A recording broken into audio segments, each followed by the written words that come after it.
Good morning in Brazil and good afternoon in Italy. So my name is Aurélien Lorange on the side of the Corax Foundation. We'll have today the day 3 match for two teams who are competing in the Group D.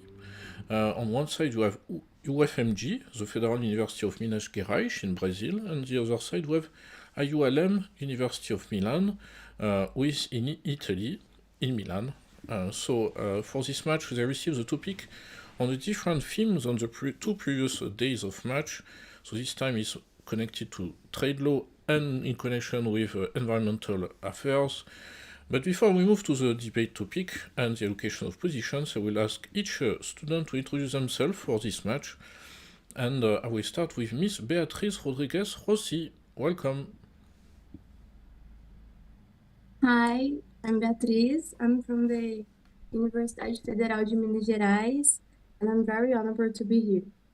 Thank you and welcome. We have as well in Italy Miss Giulia Lanzoni. Welcome. Hi everybody, I'm Giulia and I'm attending my third year of my bachelor degree at IULM University, and I'm participating in that debate club as the president of that year. So thank you, I'm really excited to be there. Thank you and welcome. We have as well Miss Olivia Luisia Bras. Welcome. Hello everyone, I'm Livia. I'm so honored to be here, and I study law at the Federal University of Minas Gerais. Thank you, welcome. And we have as well in Italy Mr. Federico Binaghi. Hi everyone, I'm Federico. I'm studying the second year here in the Bachelor for IULM in Communication, Media, Advertisement, and I can't wait to debate with you all. Thank you very much.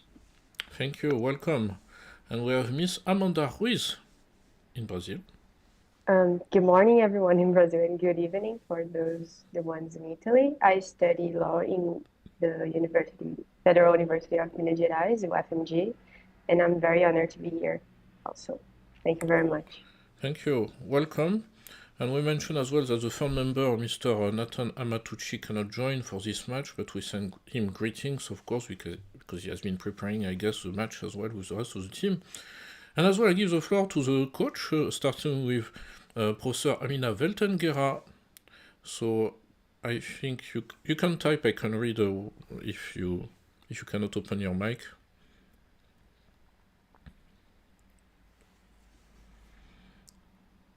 So yes, hello everyone, and Professor Weltenguera wish good luck for all the participants.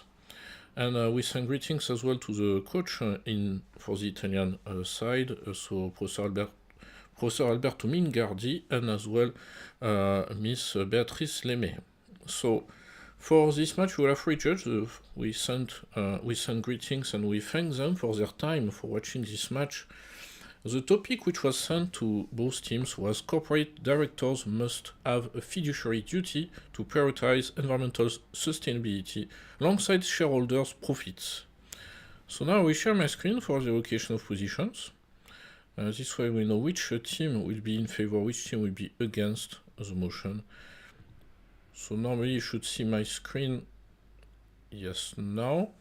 So as you can see, for the randomizer, there are two chances, one chance to be in favor and one chance to be against the motion. So I will activate now the randomizer. The team will be in favor. We start with the first introduction.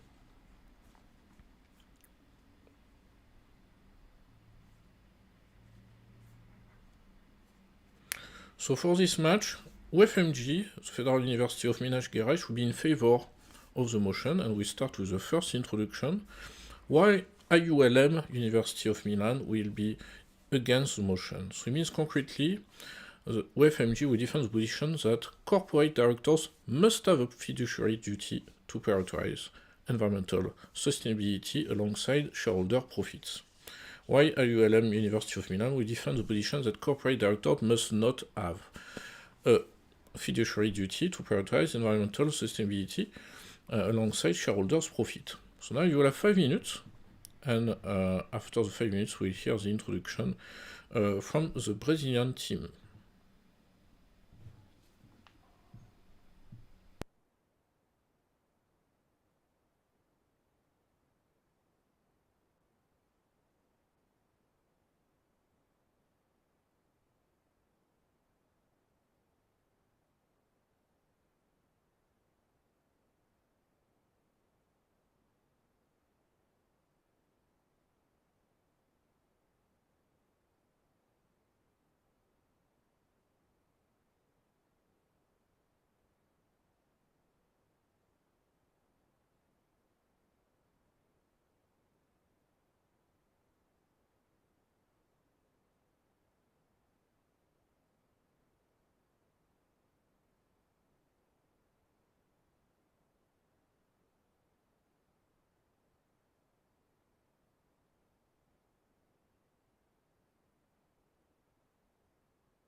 Okay, we are done with the 5 minutes of preparation.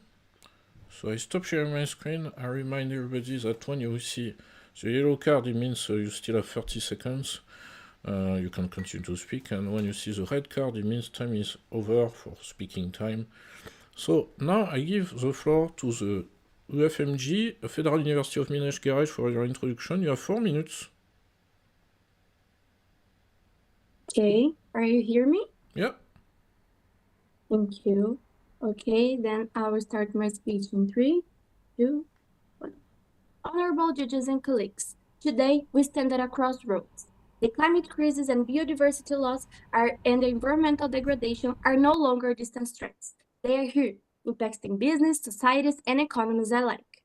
And yet, some still argue that corporate directors have only one duty, to maximize shareholder profits. This outdated notion is both legally and morally indefensible. Corporate directors must have a fiduciary duty to prioritize sustainability alongside financial performance.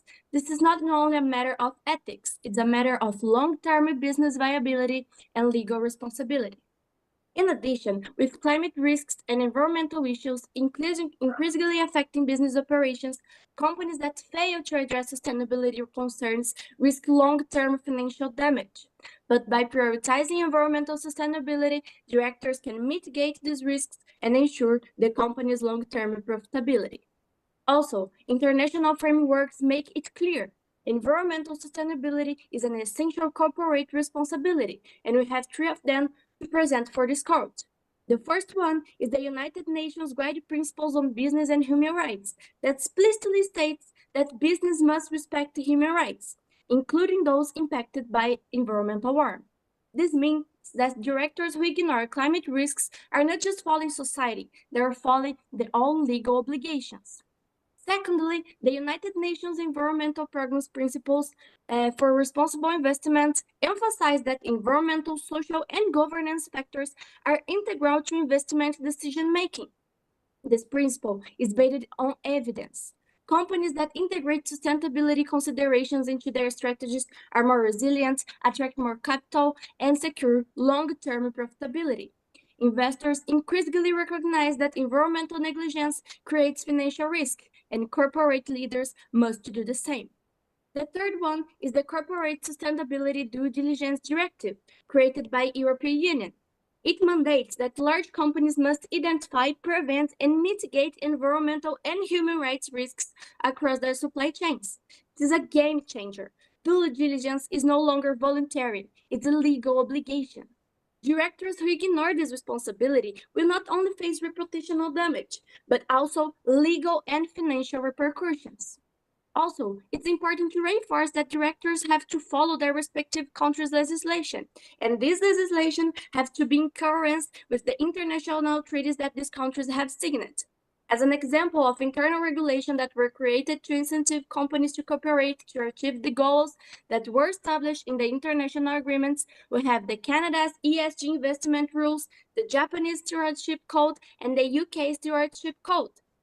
As we can see, it's a growing movement that represents how many states around the globe have a concern about the need of mechanisms to rule the corporations and make them put sustainability and profits on the same level. To conclude, say that sustainability dilutes shareholders' returns is a false dichotomy. Environmental degradation leads to regulatory fines, supply chain disruptions, and increased operational costs. On the other hand, sustainable business benefits from regulatory incentives, consumer loyalty, and long-term value creation. The choice is clear. Sustainability is not an option, it's a fiduciary duty. Thank you. Thank you very much. Now we hear the introduction on the side of IULM, University of Milan. You have 4 minutes. Can you hear me? Yes. Okay, perfect. My speech will start in 3, 2, 1. Honorable judges and estimated colleagues, today I'm here to sustain the position against the motion affirming that corporate directors must have a fiduciary duty to prioritize environmental sustainability alongside shareholder profits. I'm starting by saying that the primary goal of corporate directors is to maximize long-term shareholder value, and this is a fact. And imposing A fiduciary duty to prioritize sustainability would limit corporate flexibility, harm small businesses, encourage greenwashing, and drive away traditional investors. I'm starting by saying that greenwashing will increase and not decrease by introducing a fiduciary duty, because legal obligations do not guarantee real change. Companies may comply superficially, focusing on public image rather than meaningful sustainability efforts. We can bring an evidence of that by the case study of H&M's greenwashing scandal of 2022, because H&M falsely marketed its conscious collection as sustainable, misleading consumers. And the case study of Volkswagen Dieselgate also is an example of how Volkswagen manipulated emission text while promoting itself as an environmentally friendly, proving that legal obligations do not prevent unethical practices.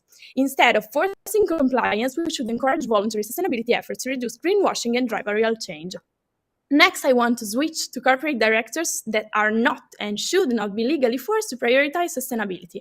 We have some evidences in law. For example, the UK Companies Act of 2006. This law requires directors to consider sustainability, but does not force them to prioritize it over profitability, ensuring flexibility. Companies must balance multiple interests because of the stakeholder theory, for example, and sustainability should obviously be an important factor, but not a legally enforced priority. Companies need strategic freedom to integrate sustainability on their own terms, not under rigid legal constraints.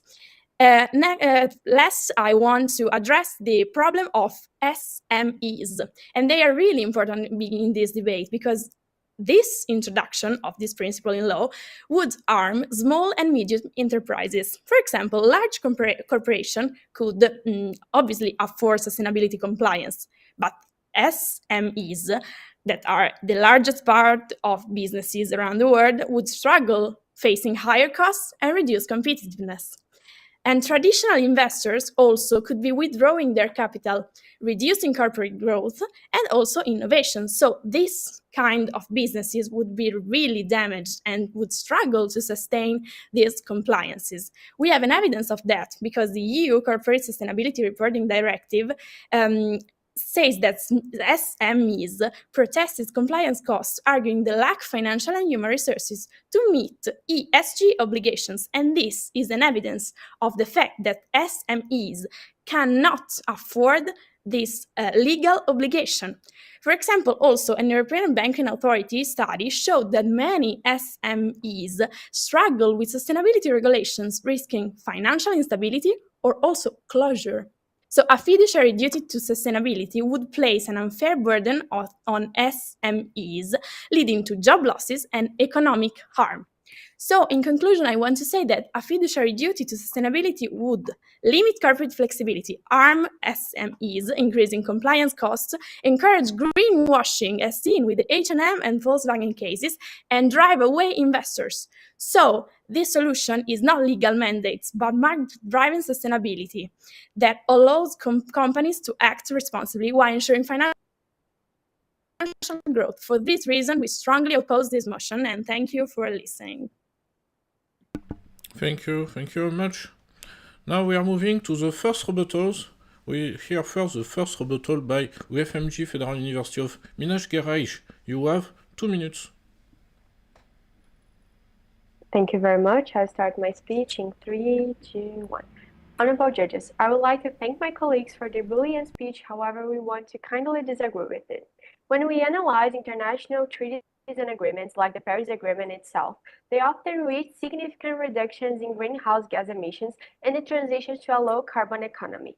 And to accomplish these goals, it is extremely necessary the corporations' contribution, since they are the ones who emit most of the carbon released in the atmosphere. Therefore, considering a scenario in which they play a crucial role to enable reductions and treaties that demonstrate that environmental sustainability is a priority for states worldwide, the corporate sector and the states need to walk alongside.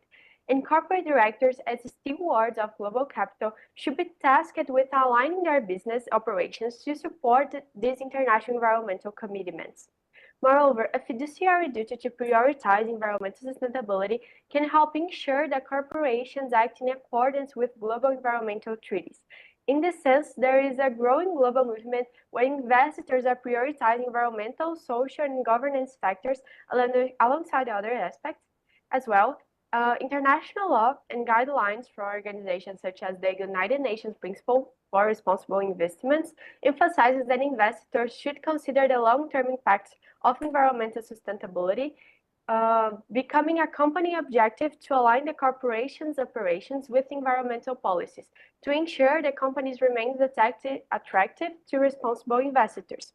Concluding, due to that and other factors that were already presented, we believe that the responsibility to engage in sustainability protections should also be a corporate director's responsibility. And here we talk about big companies primarily under international law, promoting a contribute scenario in which environmental sustainability is not seen just as an objective, but as a duty itself. Thank you very much. Thank you. Now we hear the first rebuttal as well from the Italian team. You have 2 minutes.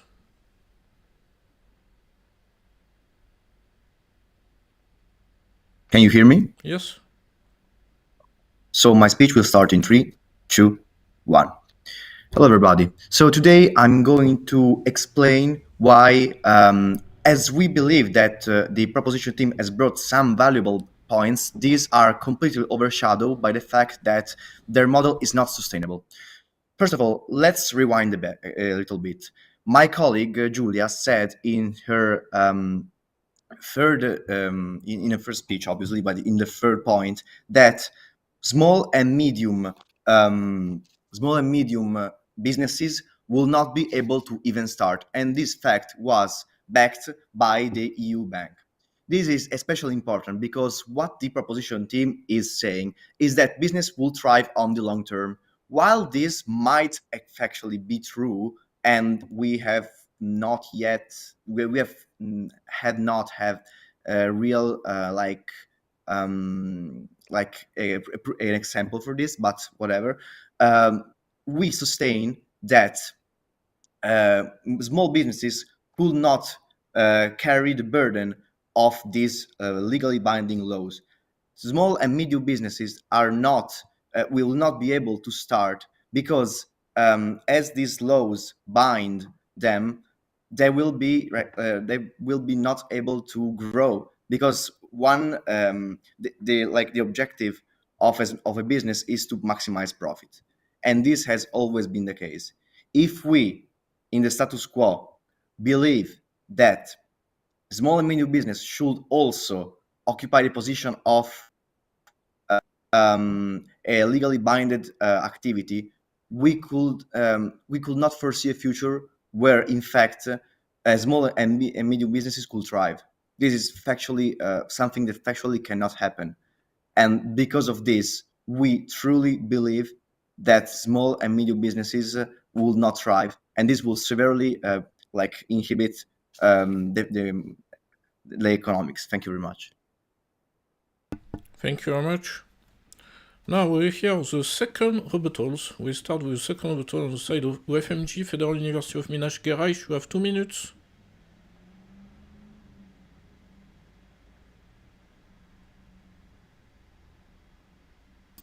One minute. Mm-hmm.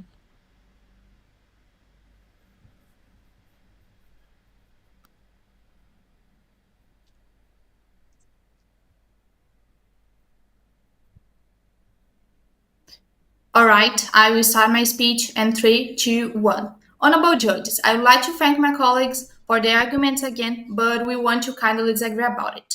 While national law are important, environmental sustainability is a global issue and requires a coordinated and uniform approach.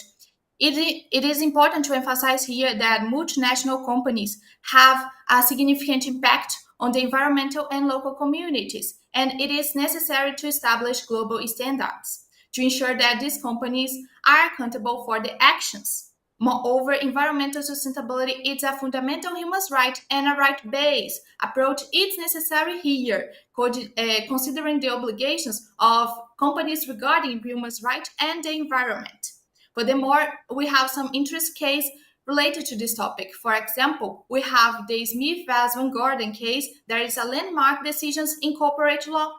This case was decided by the Delaware Supreme Court, and the court established that corporate directors have a fiduciary duty to act with care and diligence when making decisions that affect the companies and consider long-term impact of their decisions. So similarly, corporate directors should exercise similar care and diligence when considering environmental impacts and of their decisions, so must make urgent actions. The opposite team said about the case here, but we are considering big enterprises, big companies, because they must emitting carbon and these kind of things. So we must consider big companies, not only this case that the opposite team said. There is the small companies here that you can see. This is a not valid case to talk about this topic. Thank you. Thank you very much. Now we hear also the second rebuttal on the side of IULM, University of Milan. You have 2 minutes. All right, so in this speech, I'm going to underline the fact that, as we have previously stated, greenwashing is a really serious problem that has been brought up partially by the proposition team. But in our view, in the view that we believe is the most correct, greenwashing already in the status quo has grave repercussions on our society and our environment. But, like, for example, think of Volkswagen, the Dieselgate. What happened? Do you think that with a law such as the proposition team is trying to propose, like it would diminish? Volkswagen is already a fraud. With a proposition, like with a law, a legally binding agreement like this will not improve at all. Proposition team is trying to portray a world where, by bringing up those laws, those legally binding laws, this will make a difference. But no, because if companies like Volkswagen are still committed to fraud despite the laws like the ESG's laws, how would it be different if we try and bring another legally binding law on top of their shoulders? This will just worsen the condition of smaller and medium businesses, as we said before, and just and big corporations will not care that much about this law. And it's because of this that, in our view, and with what we have brought until here, it seems like it's the most reasonable one. Proposition team is not accounting for the possible repercussions in reality for the big corporations, but ultimately even for the small and medium, as they will have a really difficult time in growing and developing their products. Thank you very much. Thank you. Now we are reaching the conclusions. I give the floor for the conclusion to FMG, Federal University of Minas Gerais. You have 2 minutes. Okay, am I audible? Yes, you are. Okay, then I will start my speech in 3, 2, 1. Judges and colleagues, we are here in front of this honorable court to assert a crucial position. Corporate directors must have a fiduciary duty to prioritize environmental sustainability alongside shareholder profits. It's important to underscore that the directors don't need to prioritize one or another. They can have both at the same time. And telling about my colleagues' arguments, it's not because some companies are trying to contour the law that this law doesn't exist. It's a law and they have to be compliant. Prioritizing environmental sustainability is not a border, it's an opportunity.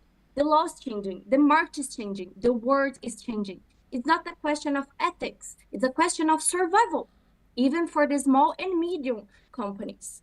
We have already stated that in addition to the vast amount of international guiding principles, United Nations programs about sustainability, directives of one of the most influential economic blocs of the world, and even domestic regulation that reinforce the director's fiduciary duty to prioritize sustainability, we also establish a strong and undeniable relationship between sustainable business and regulatory incentives, consumer loyalty, and long-term value creation. I would like to quote a phrase that used by courts very frequently to describe fiduciary duty of a corporate officer. That is the ultimate good faith, which means that corporate officers, as fiduciary, have an obligation to refrain from acting in their own best interests with respect to decisions made to fiduciary capacity. Ladies and gentlemen, we must no longer tolerate short-term thinking that sacrifice the future for immediate gains. We must demand that corporate directors act in the interest of all stakeholders, shareholders, employees, communities, and the planet. Fiduciary duty must evolve to meet the urgent challenges of our time. Thank you very much. Thank you. Now here as well the conclusion on the side of IULM University of Milan. You have as well 2 minutes. I'm starting my speech in 3, 2, 1. Honorable judges, today we have addressed this problem of guaranteeing the legally binding obligation for corporate directors to have fiduciary duty to prioritize environmental sustainability alongside shareholder profits. I seem to notice that in the whole speeches of the proposition team, we have proposed reality, but this reality is not the one that is existing now. It's not the one that is realizing in the real companies. We, on the opposition side, have brought many examples of companies that are legally binded to commit in sustainability and for sustainability, to act in the interest of the industry, of the environment, and everything that commits with that. But we can see with the Volkswagen example, with the H&M example, that it does not happen now and will not happen if we introduce a legally binding obligation for enterprises to have a fiduciary duty to prioritize environmental sustainability alongside shareholder profits. Because we should and we must remember that the enterprise's responsibility is first to maximize the profits, and it's a fact, and we cannot say that it is not like that. We can also say that the environment is really important, that is an ethical question, that is a moral duty. We agree with that, but we can say also that prioritizing that alongside shareholder profits would not let small and medium enterprise develop and rise. So yeah, in a long-term view, the engagement will be more and more high. But in the short-term one, we will not see and we will not let them the possibility to grow. So it is really clear the right side, that is that companies and corporate directors must not have a fiduciary duty to prioritize environmental sustainability alongside shareholder profits. And thank you. Thank you very much. We just heard the 2 conclusions. So it means from now you are not under evaluation by the judge. So you can rest, you can relax, you can come back in the room as well. And we'll be asking for your impression about this match, the topic itself, preparation, and as well the performance of both teams. So I would like to ask first Miss Rodriguez Rossi. Can you hear me?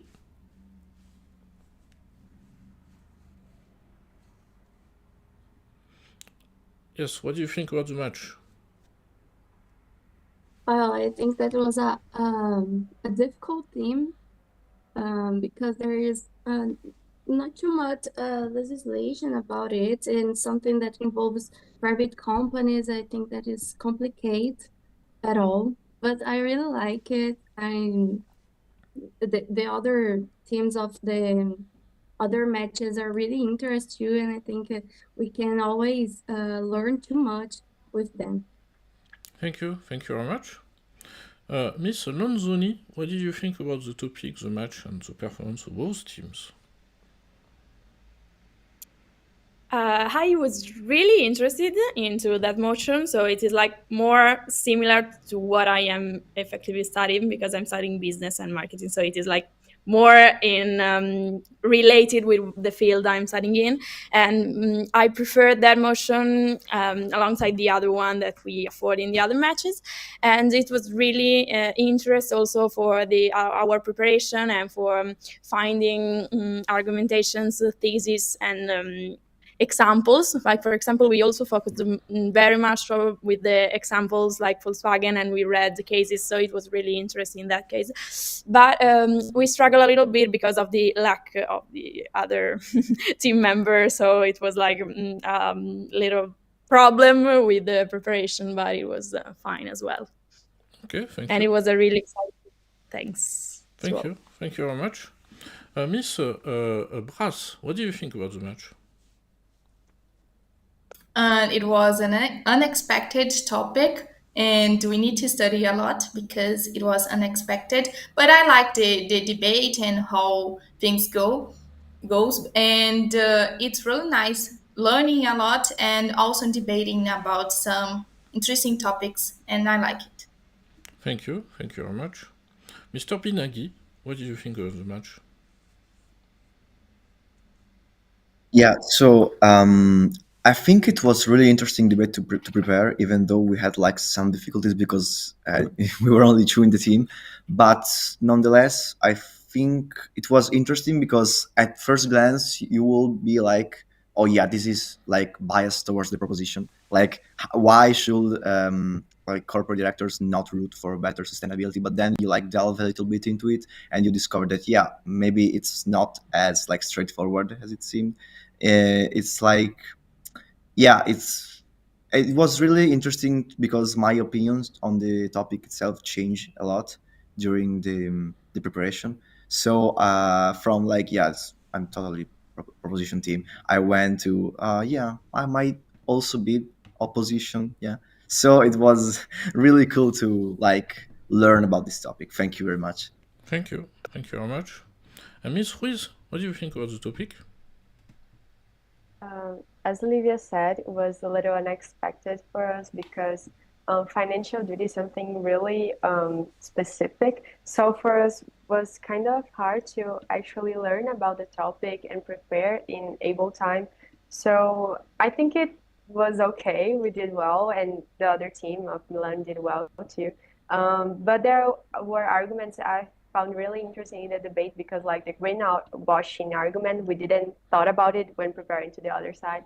And I think it was really interesting, all of the matches, because we learned a lot about it, not only of law, but other society aspects.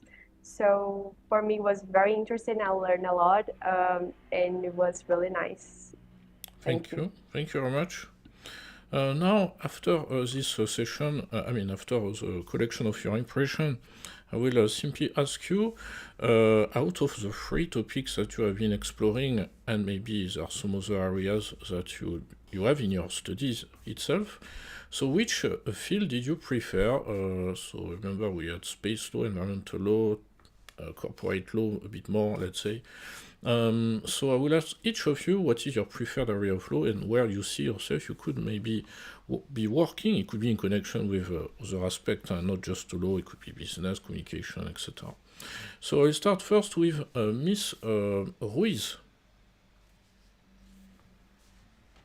Okay, so I believe the one that I most liked was the space law. I never studied it also, but I think it was the most interesting topic because there are a lot of not a lot of agreements, but a lot of studies about it since the Cold War. So for me, it was really interested because I'm really interested in security, public security specific. So it was really interested to learn about it and to study it. But to career itself, I think I see myself being a diplomat or some kind of public server in some able time when I degree, I become a Graduate. so I believe that I don't have a lot of plans yet because time is uncertain.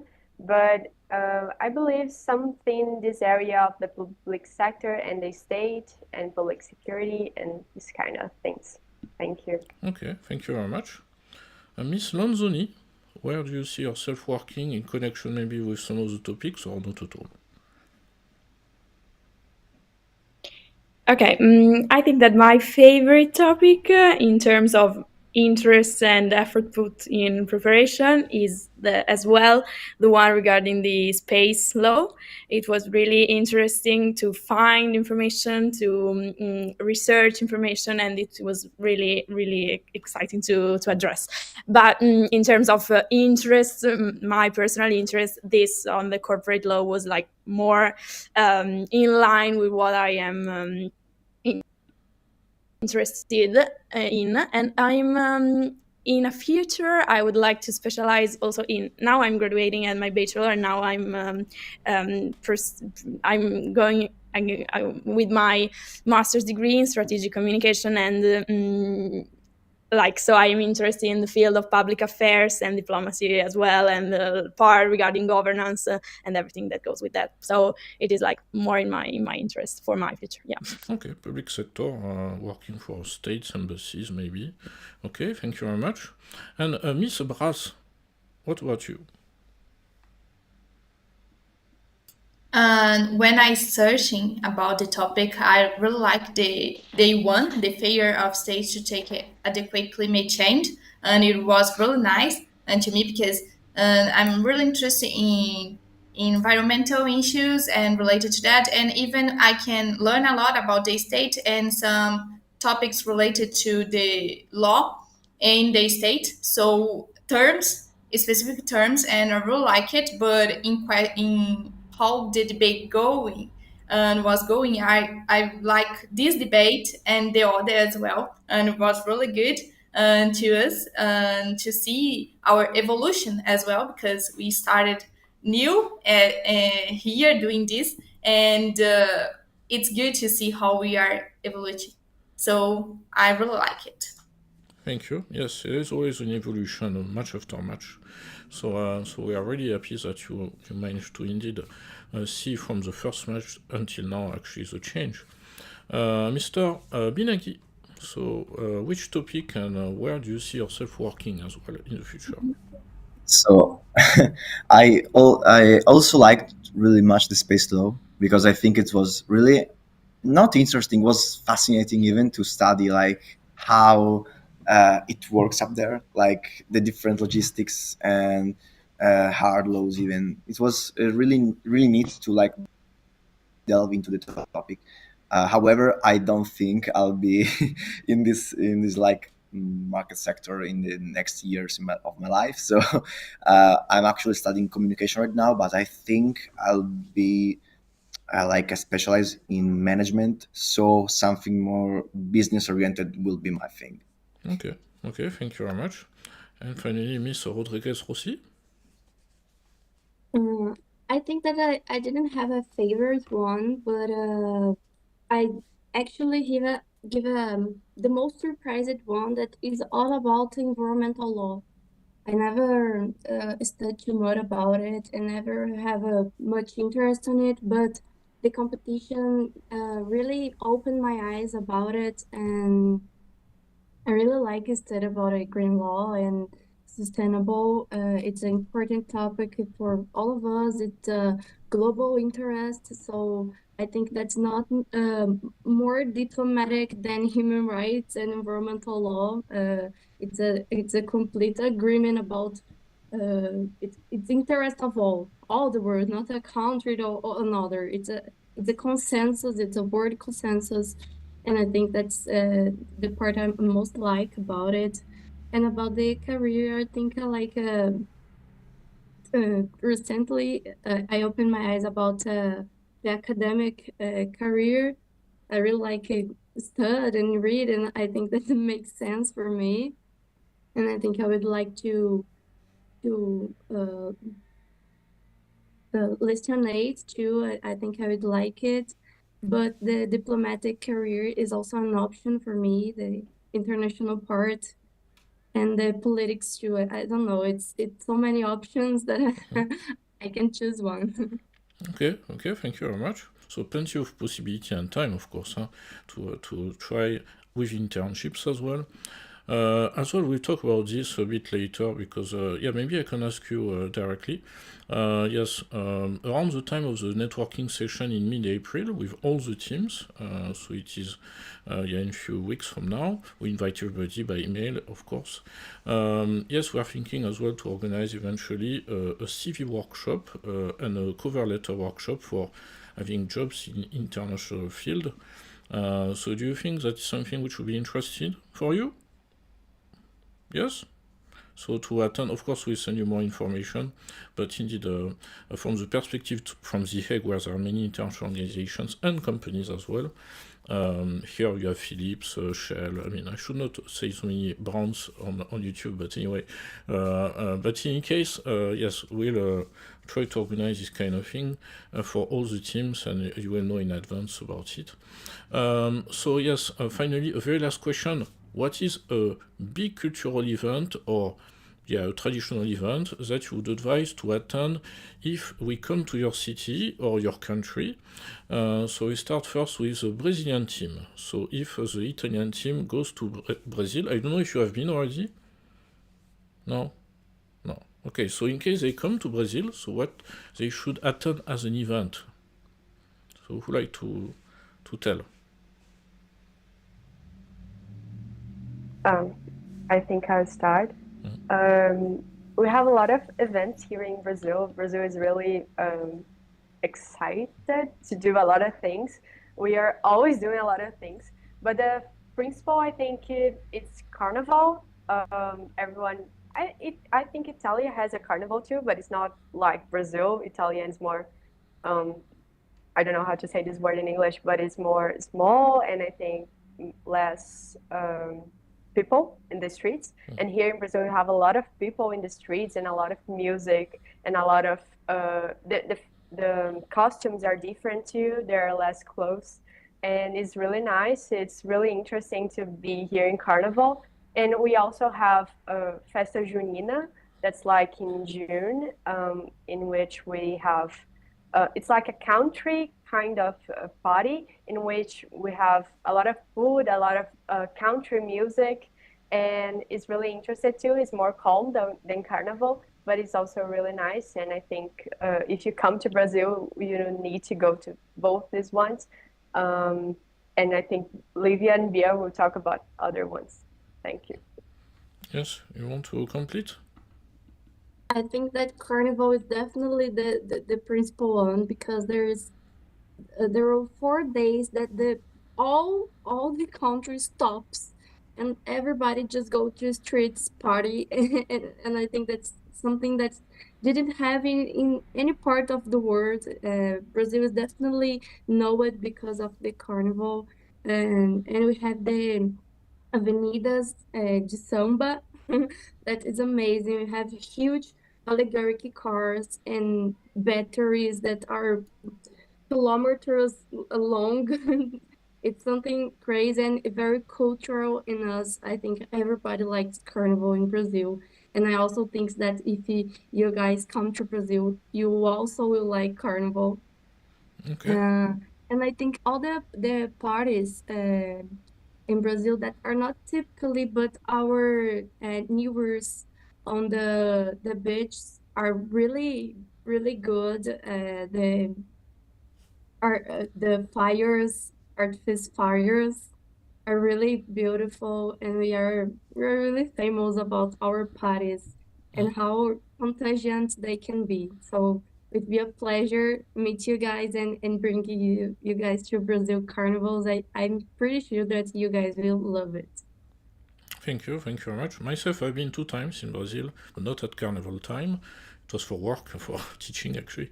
But yes, I advise to go. And on the side of Italy, I know that you will be almost kicked out of the room, so I give you quickly the question. So yes, so which event to attend in Milan? So for me, Christmas is like a really magic period to be in Milan because there are many like little shops, little trees that you can buy, lots of sweets. Even outside of Duomo, there are like many like those Stands, yeah, those little stands with lots of sweets and souvenirs.